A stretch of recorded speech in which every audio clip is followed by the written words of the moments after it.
സംസ്ഥാന ഗവൺമെന്റ് സകല മേഖലകളിലും പരാജയമാണോ? യുവാക്കളെ നാട്ടിൽ നിൽക്കാൻ കഴിയാത്ത ഒരവസ്ഥ സൃഷ്ടിക്കപ്പെട്ടിരിക്കുന്നു. യുവാക്കൾ കൂട്ടത്തോടെ നാടുവിടേണ്ട ഒരു ഗതികേടിലേക്ക് എത്തിയിരിക്കുന്നു.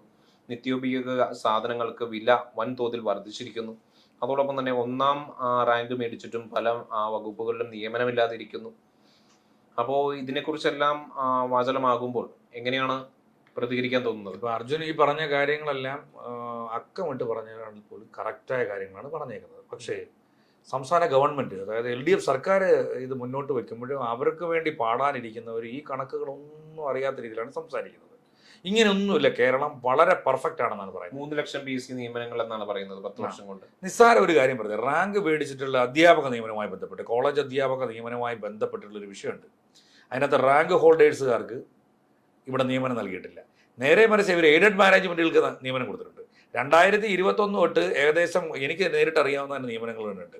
അവിടെ പറഞ്ഞാൽ ആ നിയമനങ്ങളൊന്നും PSC പരീക്ഷ എഴുതി വന്നവരല്ല. അല്ല, പക്ഷേ ഭിന്നശേഷി സംവരണം നടപ്പാക്കാതെ എയ്ഡഡ് മാനേജ്മെന്റുകൾക്കും നിയമനം അവർക്കും കൊടുത്തിട്ടുണ്ട്. അതിനകത്ത് തന്നെ കൃത്രിമം നടന്നിട്ടുണ്ട്. ആ കേസുമായി ബന്ധപ്പെട്ട് ഞാൻ തന്നെ കേസുകൾ ഫയൽ ചെയ്തിട്ടുണ്ട്, കൊടുത്തിട്ടുണ്ട്. കാരണം എനിക്ക് വ്യക്തമായി അറിയാവുന്നതിനകത്ത് ഒന്ന് ആലോചിച്ച് നോക്കണം. ഇവിടെ PSC പരീക്ഷ എഴുതിയിട്ട് ഗവൺമെന്റ് കോളേജുകളിലേക്ക് അധ്യാപനം നേടിയവരുടെ റാങ്ക് ലിസ്റ്റാണ് എക്സ്പയർ ആയി പോയത്. ആ സ്ഥാനത്ത് ഇവർ നടത്തിയ മറ്റൊരു തീരുമാനം എന്താണ്? പ്രൈവറ്റ് കോളേജുകൾക്ക്, എയ്ഡഡ് കോളേജുകൾക്ക്, എയ്ഡഡ് മാനേജ്മെന്റ് കോളേജുകൾക്ക് യഥേഷ്ട നിയമനം നടത്താൻ അനുമതി കൊടുത്തു. ഇതിന് ശമ്പളം കൊടുക്കുന്ന ആരാ? ഗവൺമെന്റ്. ഈ ഗവൺമെന്റ് കൊടുക്കുന്നത്. അപ്പോൾ ഈ PSC എഴുതിയ ഒരു വിഷയത്തിൽ എന്താ അവരുടെ പറഞ്ഞ് ഈ എയ്ഡഡ് മാനേജ്മെന്റ് നടക്കുമ്പോൾ ആർക്ക് പൈസ കിട്ടും? കമ്മീഷൻ കിട്ടും. സർക്കാരിന്റെ പ്രതികൾ മാനേജ്മെന്റുകൾക്ക് മാത്രമാണോ? അതൊരു വലിയ കഥയാണ്. ഇപ്പം ഒരു കോളേജിലെ നിയമനവുമായി ബന്ധപ്പെട്ട് പോകുമ്പോൾ സർക്കാരിന്റെ ഒരു പ്രതിനിധി പങ്കെടുക്കണമെന്നുണ്ട്. 2021 കൊട്ടാരക്കര സെന്റ് ഗ്രിഗോറിയസ് കോളേജിന്റെ ഒരു നിയമനവുമായി ബന്ധപ്പെട്ട്, കൊമേഴ്സ് വിഭാഗം നിയമനവുമായി ബന്ധപ്പെട്ടിട്ട് സർക്കാരിന്റെ പ്രതിനിധി പോയത് അങ്ങനെ അറിയോ? അവിടെ അന്ന് നിയമനം നേടാനായിട്ട് നിയമനത്തിന് വന്ന ഒരു ഉദ്യോഗാർത്ഥിയുടെ ബന്ധു തന്നെ വന്നത്. അത് പാടില്ലെന്ന് വ്യക്തമായ നിയമമുണ്ട്. ഒരു സർക്കാർ ഉദ്യോഗസ്ഥ, അതും സർക്കാരിന്റെ എനിക്കൊന്ന് അഡീഷണൽ സെക്രട്ടറി പദവി വഹിക്കുന്നത്. അപ്പോൾ ഈ സർക്കാരിന് 3 ലക്ഷം നിയമനങ്ങളൊന്നുള്ള കണക്കോ? അത് ഏത് ഊതിപ്പരിപ്പിച്ച കണക്കായിരിക്കും കേട്ടാ. ഇപ്പൊ നമ്മൾ കണ്ടതല്ലേ ഈ പറയുന്ന റാങ്ക് ലിസ്റ്റ് എത്ര എണ്ണം ഔട്ടായി വെക്കുന്ന ഒരെണ്ണം വന്നോ? CPO റാങ്ക് ഹോൾഡേഴ്സ് എത്ര എണ്ണത്തിന്റെ പോയേക്കുന്നത്? ഇനി ഇവർ നടത്തിയ അഴിമതികൾ ഇപ്പൊ നിസ്സാര കാര്യം നമ്മൾ ദൈനംദിന ജീവിതത്തിലേക്ക് എടുത്ത് കടന്നു നോക്കുക. 1 കിലോ വെളിച്ചെണ്ണയ്ക്ക് 2016 118 രൂപയായിരുന്നു. ഇപ്പൊ അതിന്റെ വില എത്ര? 480. 1 യൂണിറ്റ് വൈദ്യുതിക്ക് 2.5 രൂപയായിരുന്നു. അതിപ്പോ എത്രയെന്നറിയോ? 6 രൂപ 50 പൈസയായിട്ട് മാറ്റി. അത് 2016 നമുക്കറിയാം. അതൊരു പർച്ചേസ് പെർ പാരിറ്റി വെച്ച് കമ്പയർ ചെയ്യാനാണ് സർക്കാർ. അല്ല, അതനുസരിച്ച് അതിനകത്തൊക്കെ വേതനങ്ങൾ വർദ്ധിപ്പിച്ചു കൊടുക്കേണ്ടത്. അപ്പോ തിയറി വെച്ച് കറക്റ്റ് നോക്കുകയാണെങ്കിൽ അതനുസരിച്ച് കാര്യങ്ങളോട് ഇന്ത്യയിൽ തന്നെ തൊഴിലാളികൾക്ക് ഏറ്റവും കൂടുതൽ വേതനം നൽകുന്ന സംസ്ഥാനം കേരളമാണെന്നാണ് പറയുന്നത്. അല്ല, അങ്ങനെ ഞാൻ ചോദിക്കുന്നത് അങ്ങനെയാണെന്നുണ്ടെങ്കിൽ നികുതികൾ കൂട്ടുന്നില്ലേ? അതനുസരിച്ച് അവർ നിയമനങ്ങൾ നടത്തിയിട്ടുണ്ടോ? ഇപ്പൊ കുറച്ചു മുമ്പ് തന്നെ പറഞ്ഞത് സേനയിൽ ആള് കുറവാണ്. കാരണം പോലീസ്, അതായത് ഇവിടെ ക്രൈമുകൾ കൂടുന്നെന്ന് പറഞ്ഞപ്പോൾ എന്ത് പറയുന്നുണ്ട്? ഗവൺമെന്റിന്റെയും പോലീസിന്റെയും ഭാഷ എന്താണെന്നറിയോ? അതിന് സേനയ്ക്ക് അതിന് വേണ്ടുന്ന ആൾക്കാരില്ല. ഇപ്പോൾ ഒരു ഉത്സവം നടന്നാൽ ആ പോലീസ് സ്റ്റേഷന്റെ ഭാഗത്ത് അവിടെ 25 പോലീസുകാരെ ഉള്ളെങ്കിൽ ആ നാട്ടുകളിൽ നിയന്ത്രിക്കാൻ പറ്റത്തില്ല. ക്യാമ്പുകളിൽ വെറുതെ കിടപ്പുണ്ട്. അന്നേരം അവരെ ഇറക്കത്തില്ല. പറയാം, ഒരേ സമയം കേരളത്തിൽ ഏതാണ്ട് ഡിസംബർ മുതൽ മെയ് മാസം വരെ ഉത്സവങ്ങളാണ്. കേരളത്തിലെ മുഴുവൻ ക്യാമ്പിലെ പോലീസുകാരെ കൊണ്ട് നിയന്ത്രിക്കാൻ പറ്റത്തില്ല. അതുകൊണ്ട് ഏതെങ്കിലും ഒരു പോലീസുകാരനെ ഇറക്കി അടിച്ചങ്ങ് ഒതുക്കിയാൽ ആ പ്രശ്നം തീരും. അതിനവർ പറയുന്ന ന്യായങ്ങൾ അതൊക്കെയാണ് കേട്ടോ. ഇനി അടുത്തത് അഴിമതികൾ. അഴിമതിന് ഒരു വലിയ കഥ തന്നെ പറയാനുണ്ട്. ഇപ്പം കേരളത്തിൽ 1612 കോപ്പറേറ്റീവ് സ്ഥാപനങ്ങളുണ്ട്, സഹകരണ സ്ഥാപനങ്ങളുണ്ട്. അതിൻ്റെ കീഴിലാണ് 4415 സഹകരണ ബാങ്കുകളുണ്ട്. ഞാൻ ചോദിക്കുന്നത്, അല്ലാതെ പറഞ്ഞോട്ടെ, ഈ 4415 സഹകരണ ബാങ്കുകളിലേക്ക് സോഫ്റ്റ്വെയർ നിർമ്മിച്ചു കൊടുക്കാൻ വേണ്ടി ഒരു ടെൻഡർ വിളിച്ചു. ആ ടെൻഡറിനകത്ത് ടാറ്റ കൺസൾട്ടൻസി സർവീസ് അടക്കം പങ്കെടുത്തിട്ടുണ്ട്. അത് 231 കോടി രൂപയ്ക്ക് തീരേണ്ട വർക്ക് 757 കോടി രൂപയ്ക്ക് ദിനേശ് ബി ഡി സഹകരണ സംഘത്തിന് കൊടുത്തു. ഈ ദിനേശ് ബി ഡി സഹകരണ സംഘത്തിന് സോഫ്റ്റ്വെയറുമായിട്ട് ബന്ധമുണ്ട്? ഭയങ്കര ബന്ധമില്ല. അവർ ഈ സോഫ്റ്റ്വെയർ ഉപയോഗിച്ചില്ലേ ബീഡി നിർമ്മിക്കുന്നത്. അവർ ബീഡി നിർമ്മിക്കുന്നത്, ജാമ നിർമ്മിക്കുന്ന എല്ലാ സോഫ്റ്റ്വെയർ ഉപയോഗിച്ച്. അതുകൊണ്ടാണ് അവർക്ക് കരാർ കൊടുത്തത്. ഒരാളെങ്കിലിനെ പോലെ വളർത്തിക്കൊണ്ടുവരുവാണ് ദിനേശ് ബിഡി വളർത്തിക്കൊണ്ടുവരിക. ഇനി KSRTCയുടെ 2018 കടമെന്ന് പറയുന്നത് എനിക്ക് തോന്നുന്നു 8,000 കോടി എങ്ങാണ്ടേ ഉള്ളായിരുന്നു. ഇപ്പൊ അത് 17,000 കോടിയിലേക്ക് എത്തിച്ചിട്ടുണ്ട്. ഉദ്യോഗസ്ഥർ വർദ്ധിച്ചിട്ടുണ്ടോ KSRTCയിൽ? ഉദ്യോഗസ്ഥരൊന്നും അത്ര ഉണ്ട്.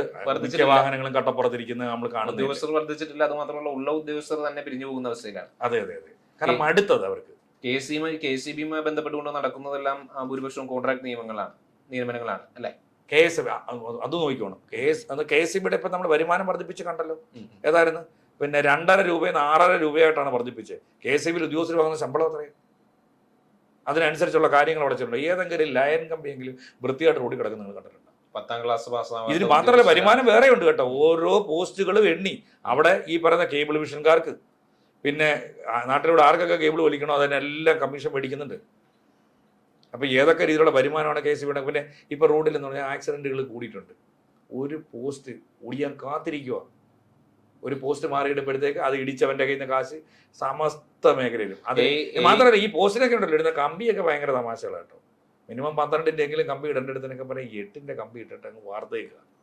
എന്നിട്ട് അതും കോൺട്രാക്ട് കൊടുത്തേക്ക് ഓരോരുത്തർക്ക്. ഇതെല്ലാം അവരുടെ ഇഷ്ടക്കാർക്കാണ്. KSB-യുടെ നഷ്ടം എത്രമാത്രം വർദ്ധിച്ചിട്ടുണ്ട് 2016 നിന്നുകൊണ്ട്? KSB-യുടെ നഷ്ടം അവർ കാണിക്കുന്നില്ല. വരുമാനത്തെ കുറിച്ച് പറയുന്നില്ലല്ലോ. KSB-യുടെ വരുമാനത്തെ കുറിച്ച് പറയുന്നില്ലല്ലോ. അതെന്താ വിടാത്തെ? അതോടൊപ്പം തന്നെ കറണ്ട് ചാർജ് ആരെങ്കിലും മുടക്കാനുള്ള അവസ്ഥ എന്തുവാ? വാട്ടർ അതോറിറ്റിക്ക് ഇതേ അവസ്ഥ. ഇപ്പൊ ഏതെങ്കിലും ഒരു റോഡ് പണിയുമ്പോൾ തന്നെ നമുക്കറിയാം, ഒരു റോഡ് പണിത് അങ്ങോട്ട് തുടങ്ങുന്ന സമയത്ത് നമ്മൾ ആ റോഡ് ഒരു 2 ആഴ്ച നോക്കുമ്പോൾ റോഡ് നീറ്റായിട്ട് കിടക്കും. 3ാമത്തെ ആഴ്ച റോഡ് കുഴിക്കും.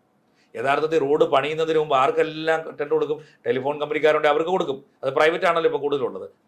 പിന്നെ BSNL കൊടുക്കും. ഈ പറയുന്ന വാട്ടർ അതോറിറ്റിക്കാർക്കും കൊടുക്കും.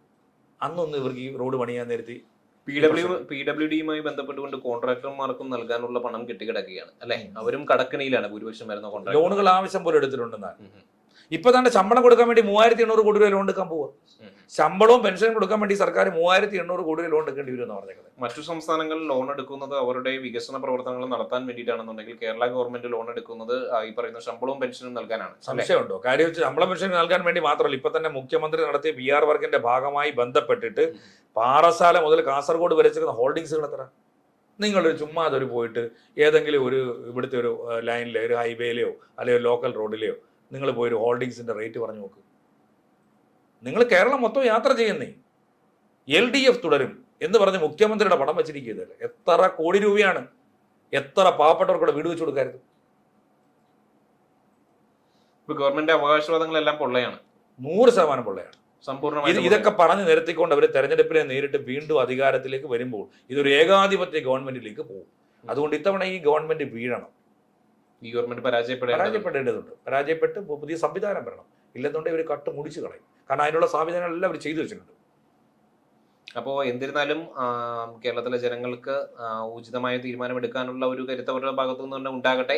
വരുന്ന ഏപ്രിലിൽ നമുക്കത് കാണാം. എന്നിരുന്നാലും ഒരു ഏപ്രിൽ മാസം 9 നടക്കുന്ന തെരഞ്ഞെടുപ്പിനകത്ത് നമുക്കത് നോക്കാം. പ്രതീക്ഷയോട് കാത്തിരിക്കാം.